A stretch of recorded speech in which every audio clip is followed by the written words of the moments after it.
ಒಂದು ನಿಮಿಷ ಫ್ರೆಂಡ್ಸ್, ಮೇಲೆ ಎತ್ಬೇಡಿ, ಫುಲ್ ವಿಡಿಯೋ ನೋಡಿ. ವಿಡಿಯೋ ನೋಡಿಬಿಟ್ಟು ಎಲ್ಲ ಕಡೆ ಶೇರ್ ಮಾಡಿ ಫಸ್ಟು. ಯಾಕಪ್ಪ ಅಂತಂದರೆ ಮೊನ್ನೆ ಬಸವ ಕಲ್ಯಾಣ ತಾಲೂಕದಲ್ಲಿ ಒಂದು ಹುಡುಗಿನ ಭಾಗ್ಯಶ್ರೀ ಅಂತ ಹುಡುಗಿನಿಗೆ ರೇಪ್ ಆಗಿ ಮರ್ಡರ್ ಮಾಡಿ ಬಿಸಾಕಿ ಹೋಗಿದ್ದಾರೆ. ಅದ್ರ ಬಗ್ಗೆ ಯಾರು ನ್ಯೂಸಲ್ಲಿ ತೋರಿಸ್ತಾ ಇಲ್ಲ, ಮಾತಾಡ್ತಾ ಇಲ್ಲ, ಏನಿಲ್ಲ.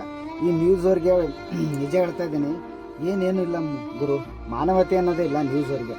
ಒಣ ಡಿ ಬಾಸ್ ಅದನ್ನು ಮಾಡಿದ್ರು, ಡಿ ಬಾಸ್ ಶರ್ಟ್ ಹಾಕೊಂಡ್ರು, ಡಿ ಬಾಸ್ ಚಪ್ಪಲಿ ಹಾಕೊಂಡ್ರು, ಡಿ ಬಾಸ್ ಚಸ್ಮಾ ಹಾಕೊಂಡ್ರು, ಅದು ಇದನ್ನೇ ತೋರಿಸ್ತಾ ಇದ್ದೀರ. ಒಂದು ನಂಬಿಕೆ ಐತೆ ನ್ಯೂಸ್ ಅವರು ಒಂದು ಒಳ್ಳೆ ಸಂದೇಶ ಕೊಡ್ತಾರೆ ಅಂತ. ನೀವು ಅದನ್ನೆಲ್ಲ ಬಿಟ್ಬಿಟ್ಟು ಅದು ಒಂದೇ ಹಿಡ್ಕೊಂಡು ಕೂತ್ಕೊಂಡಿರೋದ್ರಲ್ಲಪ್ಪ.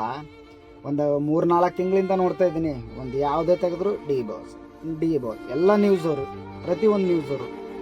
ಈ ನ್ಯೂಸ್ ಅವರಿಗೆ ಮಾನವತೆ ಅನ್ನೋದೇ ಇಲ್ಲ. ಫಸ್ಟ್ ಆಫ್ ಆಲ್ ಹೇಳ್ಬೇಕಾದ್ರೆ ಏನು ತೋರಿಸ್ತಾ ಇದ್ದೀರಾ? ಒಂದು ಜನಕ್ಕೆ ಒಂದು ಒಳ್ಳೆ ಸಂದೇಶ ಕೊಡಿ. ಅದನ್ನೆಲ್ಲ ಬಿಟ್ಬಿಟ್ಟು ಅದನ್ನು ಮಾಡಿದ್ರು ಇದನ್ನು ಮಾಡಿದ್ರು. ಅಲ್ಲ ಗುರು, ಮೊನ್ನೆ ಒಂದು ಎಲ್ಲೋ BR ಎಲ್ಲೋ ಒಂದು ಮೇಕೆಗೆ ಯಾವನೋ ರೇಪ್ ಮಾಡಿ ಇದು ಮಾಡಿದ್ನಂತೆ, ಅದು ತೋರಿಸಿದ್ದೀರಾ? ನಿಮಗೇನಾದರೂ ಒಂದು ಚೂರು ಇದಿಲ್ವಾ? ಇಲ್ಲಿ ಮನುಷ್ಯರಿಗೆ ರೇಪ್ ಆಗಿ ಮರ್ಡರ್ ಮಾಡ್ತಾ ಇದ್ದಾರೆ, ಅದು ಯಾವುದೂ ಕಾಣಿಸಲ್ವ ನಿಮಗೆ? ಕಾಣಿಸೋದಿಲ್ಲ ಬಿಡಿ. ಯಾಕಂದರೆ ನಿಮ್ಮ ಹೊಟ್ಟೆ ನೀವು ನೋಡ್ಕೊತಾ ಇದ್ದೀರಾ, ಬೇರೆ ಯಾರು ನೋಡ್ಕೊತಾ ಇಲ್ಲ. ಅದರಲ್ಲಿ ಇನ್ನೊಂದು ಇವರು ರಾಜಕಾರಣಿಯವರು ಅಂತೂ ಎಲ್ಲರೂ ಮಲ್ಕೊಂಡಿದ್ದಾರೆ, ಯಾರೂ ಬರೋದಿಲ್ಲ. ಫಸ್ಟ್ ಆಫ್ ಆಲ್ ನಮ್ಮ ಸರ್ಕಾರನೇ ಕರೆಕ್ಟಾಗಿಲ್ಲ ಹೇಳ್ಬೇಕಾದ್ರೆ. ಇಂಥ ನನ್ನ ಮಕ್ಕಳನ್ನ ರೇಪ್ ಯಾವನ್ ಮಾಡ್ತಾನಲ್ಲ ಅಂತ ನಮ್ಮ ಮಕ್ಕಳಿಗೆ ಎನ್ಕೌಂಟ್ರ್ ಮಾಡಿ ಬಿಸಾಕ್ತಾ ಇರಬೇಕು. ಅದೇ ನಮ್ಮ ಡಿ ಬಾಸ್ ಮಾಡಿದಾರಲ್ಲ, ಅದು ನಿಮ್ಗೆ ತಪ್ಪಾಗಿ ಕಾಣಿಸ್ತೈತೆ. ಅವ್ರು ಮಾಡಿದಿರೋದಕ್ಕೆ ಕರೆಕ್ಟಾಗೈತೆ ಅಂತ ನನ್ನ ಮಕ್ಕಳಿಗೆ ಅಂಥ ಪಾಠ ಆಗಲೇಬೇಕು. ಯಾಕಂದರೆ ಇನ್ನೊಂದು ಸರ್ತಿ ಹೆಣ್ಮಕ್ಳು ಸುದ್ದಿಗೆ ಹೋಗಿ ಈ ಥರ ರೇಪ್ ಮಾಡಿ ಮರ್ಡರ್ ಮಾಡೋದು ಗೊತ್ತಾಗುತ್ತೆ. ಇವ್ರು ಮಾಡಲ್ಲ ಸರ್ಕಾರ. ಆ ಥರ ಸರ್ಕಾರ ಆರಾಮಾಗಿ ಮಲ್ಕೊಂಡು ನ್ಯೂಸ್ ನೋಡ್ಕೊಂಡು ಆರಾಮಾಗಿ ಇರ್ತಾರೆ ಅವರು ಎಲ್ಲರೂ.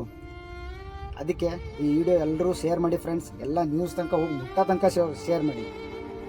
ಯಾಕಂದರೆ ಅವ್ರಿಗೆ ಗೊತ್ತಾಗಬೇಕು. ಅದು ಯಾವುದು ತೋರಿಸಲ್ಲ ಈ ನ್ಯೂಸವ್ರಂತೂ. ಅದು ಒಂದೇ ಯಾವುದ್ಯಾವುದೋ ಕಾಮಿಡಿ ಆಗಿರೋ ತೋರಿಸ್ತಾರೆ. ಅವ್ರು ಹಂಗೆ ಮಾಡಿದ್ರು, ಇದು ಹಿಂಗೆ ಮಾಡಿದ್ರು, ಅದು ಮೇಕೆಗೆ ರೇಪ್ ಆಗಿರೋ ತೋರಿಸ್ತಾ ಇದ್ರೆ ನಿಮ್ಗೇನಾದರೂ ಐತಾ? ಇಲ್ಲಿ ಮನುಷ್ಯರಿಗೆ ರೇಪ್ ಆಗಿ ಮರ್ಡರ್ ಆಗಿ ಎಲ್ಲ ಸಾಯ್ತಾ ಇದ್ದಾರೆ, ಅದು ಯಾವುದು ತೋರಿಸಲ್ಲ ನೀವು. ಅದು ನಿಮಗೆ ಬೇಕಾಗಿಲ್ಲ ಅಲ್ಲ. ಬಾಯ್.